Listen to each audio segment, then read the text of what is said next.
So you're turning 65 this year, you know that you're eligible for Medicare, but you really have no idea what that means or what to do. Well, here's 7 things to get you started and better prepared when it's time to enroll. Let's go. So welcome everyone, my name is Wesley. I make content about Medicare, and Medicare is already confusing and boring, so I really try to make this as simple as possible so that a 5th grader can understand it, and I like to add just a little bit of humor in there to make it a little less boring. So I respect your time, let's get to the content, let's go.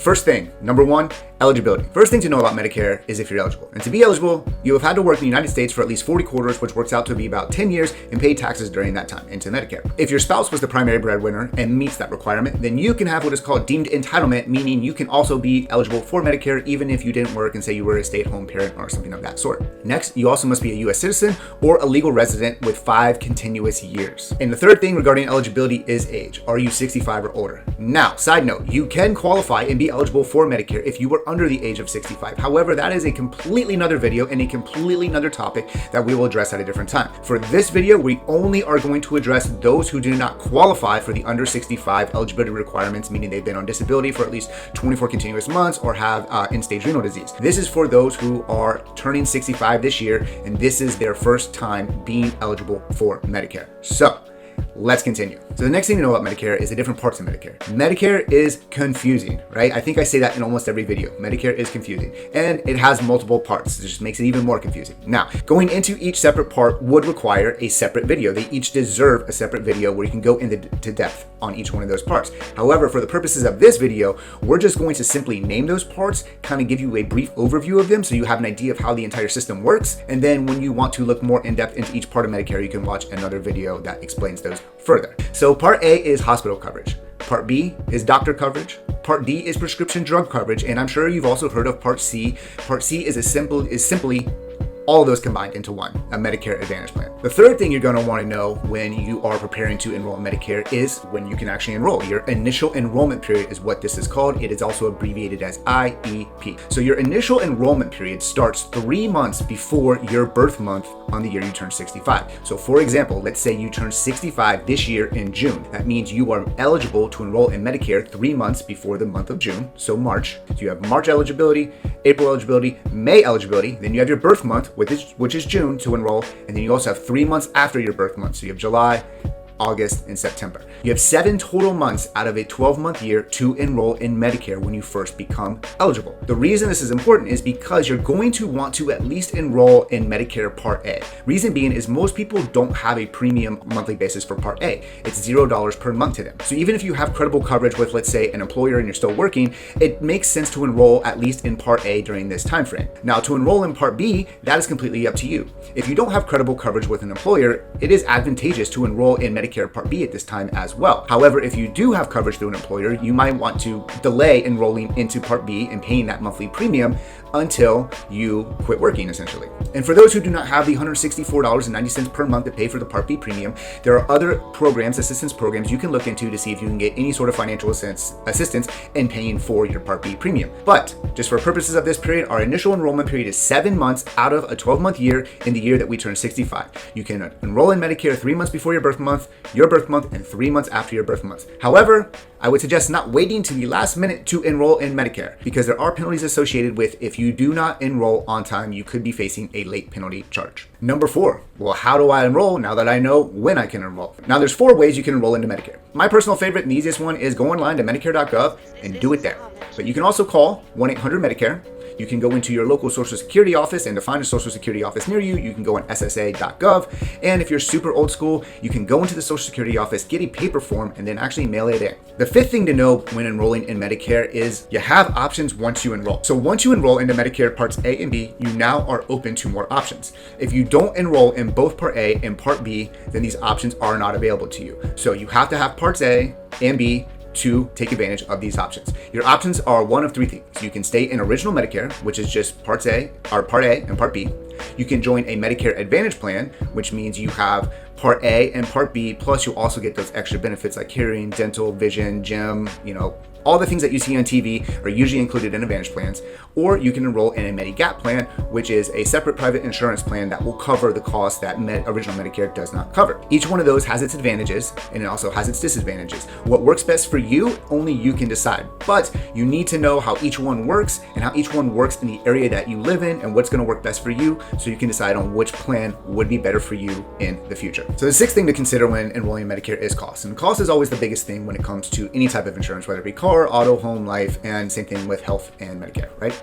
So when enrolling into Medicare, there's no definitive answer of how much this is going to cost you exactly per year, because we don't know what's going to happen throughout the year, how many times you're going to go to the doctor, yada, yada, yada. But we have general outlines of max out of pockets and things like that to kind of give you a good example of what you can expect to pay in a calendar year. So for original Medicare, you're going to have a $1,600 Part A deductible in 2023, meaning you're going to have to pay $1,600 out of pocket before your Medicare Part A coinsurance kicks in. Now, the Medicare Part A coinsurance is 20%. So if you have a $1,000 MRI and you have to pay 20% of that, that means you're responsible for paying $200. The other thing to know about original Medicare is it doesn't have a max out-of-pocket limit. So that bill can get really, really high, especially if you have a major procedure or a major illness that requires a lot of testing, lab results, doctors, things like that. Those bills can get very, very high. That's why it's always recommended to consider a Medicare Advantage plan or a Medigap plan to kind of cut those costs down for you. Now, the Part B premium for 2023 is $164.90. Regardless if you have original Medicare, Medicare Advantage,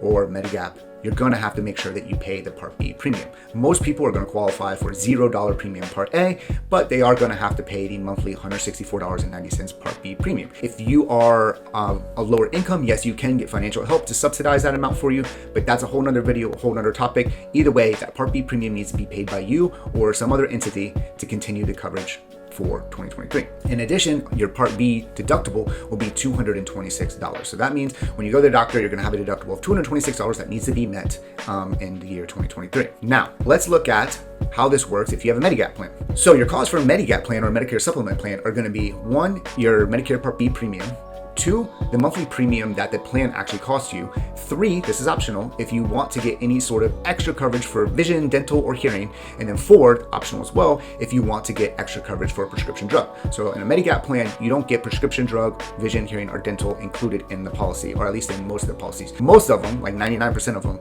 require you to have a separate vision, hearing, and dental policy as well as prescription drug plan. So you have to add all those costs up to see if that is something that you can even financially do for a Medigap plan. Now let's move on to Medicare Advantage. Now with Medicare Advantage, you're still going to have your Part B premium, but most Medicare Advantage plans are going to offer additional benefits such as vision, hearing, and dental, and a lot of them are going to have a $0 per month premium or something very low like, $19 or $24.99. Just depends on where you live in the country, what county you live in to see how much your monthly premium would be with your Medicare Advantage plan. But for example, I live in Southern California in Los Angeles County. Most of the great plans out here that are 4.5 and 5-star rated are $0 per month premium. They also have a $0 per month deductible. Again, these are all county based, so it depends on where you live, and you should definitely check in to see what's available in your area. But one of the things with Medicare Advantage is if you live in like a big metropolitan area, you get a lot of these plans with $0 per month premium, all these extra benefits, $0 deductible, and then they also have a max out of pocket. And all Medicare Advantage plans are going to have a max out of pocket. For example, in my area in Los Angeles County, one of the most popular plans has a $499 max out of pocket. So it has a $0 per month premium, a $0 deductible, and $499 max out of pocket. Even with $5, $10, and $15 copays, that means the person that enrolls in that plan would still only spend $499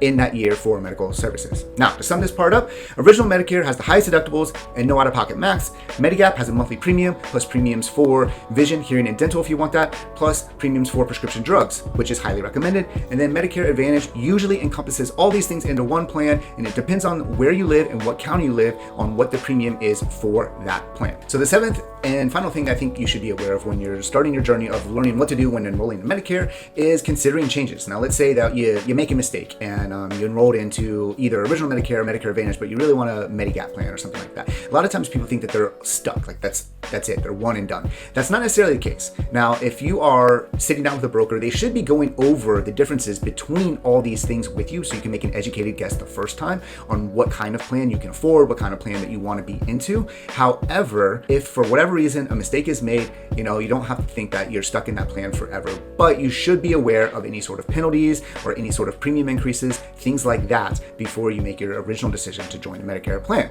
Now, to make a change, most people wait till the open enrollment period every year, which happens in the fall. However, sometimes you can qualify for a special election period, which means that, let's say it's the middle of the summer and a life event happens to you, then you could potentially switch into a different Medicare Advantage plan from, let's say plan A with this carrier to plan B with another carrier, or you can change from original Medicare to Medicare Advantage. Now, switching Medigap plans is not recommended. I highly don't recommend doing that. Once you're in a Medigap plan, it's really important that you understand staying in that Medigap plan for as long as you possibly can financially afford to do so, because leaving it is going to be way more expensive if you ever want to go back to it. Again, that's a whole nother video and something you should sit down and talk to your local broker about. But if you are in Southern California and need a little more assistance with that, feel free to reach out to me. Otherwise, I recommend you use Medicare.gov as an assistance tool. They have a great interactive system. You can call them, you can type chat with somebody. They have tons of information available out there. And before you ever switch any sort of Medicare plan, you should know kind of what that means for you and make sure that you completely understand that before a change is actually made. And before I wrap this video up, guys, if you found value, please like and subscribe to the channel. Also turn on notifications, and please do check the links in the description. Lastly, I also recommend you check out my book on Amazon. It gives you 15 actionable steps to cut your prescription costs as we go into 2023, 24, and 25. We are going to probably see prescription costs rise until the Inflation Reduction Act actually kicks in. So please check that out. Again, links in the description. And now let's wrap this video up and get you on your way. So to wrap this up, guys, I thought it would be interesting to finalize this video with a summary that was created by AI. One, the content's pretty confusing. Two, I'm not always confident that I'm delivering it as simple as I want to. That's why I always appreciate your comments and feedback. And three, let's just see how cool this AI stuff really is. So I wrote in the description, and I'm gonna put it on the screen so you can read it with me, a prompt of please summarize my video, and this is what ChatGPT put out. Sure, here's a possible way to conclude a YouTube video based on the information in your outline. In summary, Medicare is a federal health insurance program for people who are 65 and older or who meet certain other eligibility requirements. It consists of 4 parts. Part A covers hospital stays, Part B covers doctor visits, Part D covers prescription drugs, and Part C is an alternative called Medicare Advantage that includes all 3 of these parts in one plan. If you are eligible for Medicare, you can enroll during your initial enrollment period, which starts 3 months before your 65th birthday and lasts for 7 months. There are several ways to enroll, including online, by phone, in person, or by mail. Once you're enrolled, you have the option to choose between original Medicare, Medicare Advantage, or a Medicare supplement plan. The cost of these plans will vary depending on factors such as your income and location, but you can expect to pay premiums, deductibles, and copays for most plans. We hope this video has helped you understand the basics of Medicare and how to enroll in the program. If you have any additional questions, please don't hesitate to reach out to a licensed broker or visit the Medicare website for more information. Pretty impressive. Well, I hope you guys got some value out of this video. Watch a couple more, and I'll see you in the next one.